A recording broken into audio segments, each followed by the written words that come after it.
एक शिक्षक जिसने हिमालय में सिर्फ एक स्कूल नहीं बल्कि एक नई सोच खड़ी की। एक इंजीनियर जिसने बर्फ से एक कृत्रिम ग्लेशियर बना दिया। एक इनोवेटर जिसकी जिंदगी से प्रेरित होकर बॉलीवुड ने रैंचो जैसा किरदार बनाया। लेकिन आज वही इंसान पुलिस की बैरिकेडिंग के सामने खड़ा है, कभी प्रदर्शन करता हुआ, कभी अपनी मिट्टी के लिए अपनी आवाज उठाता हुआ, और पूरा देश बस एक सवाल पूछ रहा है, आखिर सोनम वांगचुक है कौन?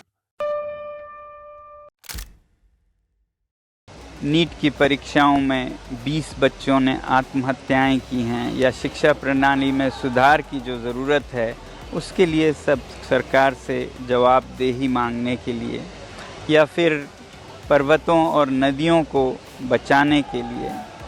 आज जिस लद्दाख को दुनिया ड्रीम डेस्टिनेशन के नाम से जानती है, कभी वही लद्दाख भारत के सबसे अलग थलग इलाकों में से एक था। सर्दियों में महीनों तक सड़कें बंद रहती थीं, स्कूल कभी खुलते कभी नहीं, शिक्षक कभी आते कभी नहीं, और शिक्षा सिर्फ किताबों तक सिमट कर रह गई थी। इसी लद्दाख में साल 1966 में एक बच्चे का जन्म हुआ, नाम सोनम वांगचुक। शुरुआती 5 साल उन्होंने अपनी मातृभाषा में पढ़ाई की, सब कुछ ठीक चल रहा था। लेकिन जैसे ही वे अंग्रेजी माध्यम के स्कूल में पहुंचे, सब बदल गया। शिक्षकों को लगा ये बच्चा कमजोर है, धीरे सीखता है, पीछे रह गया है। लेकिन समस्या बच्चे में नहीं थी, समस्या शिक्षा व्यवस्था में थी। सोनम ने कोई फैसला नहीं लिया था, लेकिन जिंदगी ने उनके लिए एक मिशन जरूर तय कर दिया था। व्यवस्था बदलनी है। इंजीनियरिंग पूरी करने के बाद सोनम वांगचुक चाहते तो किसी बड़ी कंपनी में ऊंची तनख्वाह वाली नौकरी कर सकते थे, लेकिन उन्होंने तनख्वाह नहीं, छात्रों को चुना। साल 1988 में उन्होंने मिलकर ACCMOL की शुरुआत की। ये सिर्फ एक स्कूल नहीं था, ये शिक्षा को नई तरह से सोचने की एक प्रयोगशाला थी, जहां किताबों से ज्यादा महत्व था अनुभव का, अंकों से ज्यादा कौशल का, और असफलता सजा नहीं, सीखने की प्रक्रिया का हिस्सा थी। 2000 के शुरुआती वर्षों में निर्देशक राजकुमार हिरानी और लेखक अभिजात जोशी लद्दाख आए।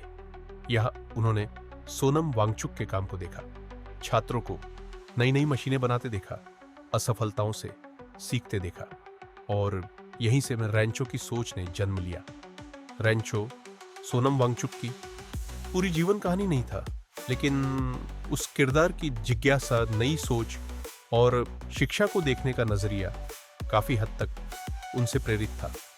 फिल्म रिलीज हुई, रैंचो पूरे देश का हीरो बन गया, लेकिन असल रैंचो ना मुंबई गया, ना कोई सेलिब्रिटी बना, वो फिर से लद्दाख लौट गया, क्योंकि उसका मकसद फिल्म बनाना नहीं, भविष्य बनाना था। सोनम वांगचुक की सबसे बड़ी खोज न रैंचो थी और न ही ACCMOL। उनकी सबसे बड़ी खोज थी प्रकृति के साथ एक साझेदारी। जलवायु परिवर्तन हर साल हिमालय को बदल रहा था। जो ग्लेशियर सदियों तक जिंदा रहते थे, अब तेजी से पिघल रहे थे, और इसका सबसे बड़ा असर लद्दाख के गांव हर दिन महसूस कर रहे थे। पानी सिर्फ एक संसाधन नहीं था, पानी जिंदगी था, और जब जिंदगी कम पड़ने लगे तब सिर्फ भाषण नहीं, समाधान चाहिए होते हैं। इसी सोच से जन्म हुआ आइस स्तूप का, एक कृत्रिम ग्लेशियर जो सर्दियों में हजारों लीटर पानी जमा करता है और गर्मियों में धीरे धीरे पिघलकर गांवों को पानी देता है। ये विज्ञान भी था और उम्मीद भी। एक ऐसा विचार जिसने पूरी दुनिया का ध्यान लद्दाख की ओर खींच लिया। Rolex award, Ramon Magsaysay award और कई अंतरराष्ट्रीय सम्मान। एक बार फिर दुनिया उस शिक्षक को सलाम कर रही थी जिसे कभी स्कूल में कमजोर छात्र कहा गया था। साल 2019 में अनुच्छेद 370 हटाया गया, जम्मू कश्मीर 2 हिस्सों में बांट दिया गया और लद्दाख एक केंद्र शासित प्रदेश बन गया।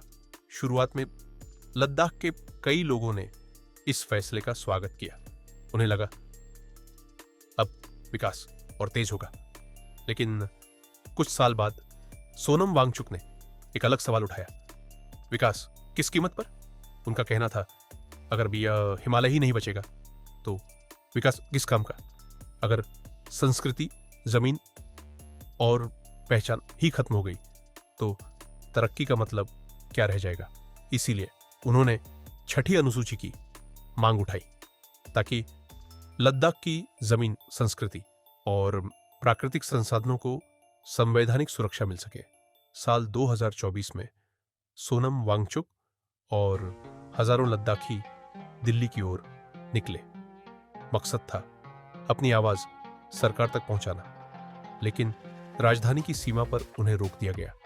कई समर्थकों को हिरासत में लिया गया और पहली बार असल रैंचो सिर्फ शिक्षा के लिए नहीं, अपनी मिट्टी के लिए राष्ट्रीय सुर्खियों में था। एक समय था जब वो छात्रों को व्यवस्था बदलना सिखा रहे थे। आज वही शिक्षक खुद व्यवस्था से सवाल पूछ रहा था।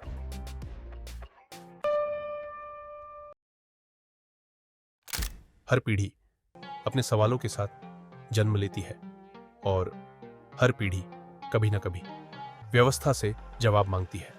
मुद्दे अलग हो सकते हैं, लेकिन बेहतर व्यवस्था की उम्मीद हमेशा एक जैसी रहती है। सोनम वांगचुक सिर्फ विरोध करना नहीं सिखाते, वो समाधान बनाना सिखाते हैं। उनका मानना है, व्यवस्था की सिर्फ आलोचना मत करो, उससे बेहतर कुछ बनाकर दिखाओ।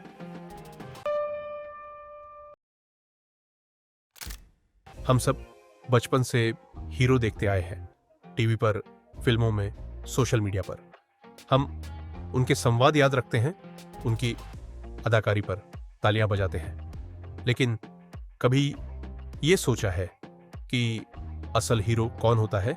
क्या वो जो पर्दे पर व्यवस्था से लड़ता हुआ दिखता है, या जो असल जिंदगी में बिना कैमरे, बिना रोशनी, बिना तालियों के लोगों की जिंदगी बदलने की कोशिश करता है? सोनम वांगचुक न किसी फिल्म के सुपर हीरो है, न किसी राजनीतिक दल के पोस्टर बॉय। वो एक शिक्षक है जो मानते हैं अगर शिक्षा बदलेगी तो देश बदलेगा, अगर हिमालय बचेगा न तो भविष्य बचेगा। जरा सोचिए, जिस बच्चे को कभी स्कूल में धीरे सीखने वाला कहा गया था, आज उसी इंसान की वजह से बाहर लाखों लोग शिक्षा को एक नए नजरिए से देखते हैं। उन्होंने सिर्फ स्कूल नहीं बनाए, सिर्फ कृत्रिम ग्लेशियर नहीं बनाए, बल्कि एक सवाल भी छोड़ दिया, क्या विकास सिर्फ इमारतों से होता है या इंसान की सोच से? हो सकता है आप सोनम वांगचुक की हर बात से सहमत न हो सकता है आप उनके आंदोलनों को अलग नजरिए से देखते हो, लेकिन एक बात शायद सब मानेंगे, जिस इंसान ने अपनी जिंदगी शोहरत के लिए नहीं, शिक्षा, पर्यावरण और अपने लोगों के लिए जी दी, उसकी कहानी सुनी जानी चाहिए। अगली बार जब आप 3 इडियट्स देखें और रैंचो को व्यवस्था से लड़ते दिखे, तो एक बात याद रखिए, फिल्म का रैंचो हमें प्रेरित करता है, लेकिन लद्दाख का सोनम वांगचुक हमें सोचना सिखाता है। और शायद दुनिया को सबसे ज्यादा सोच बदलने वाले लोगों की ही जरूरत है।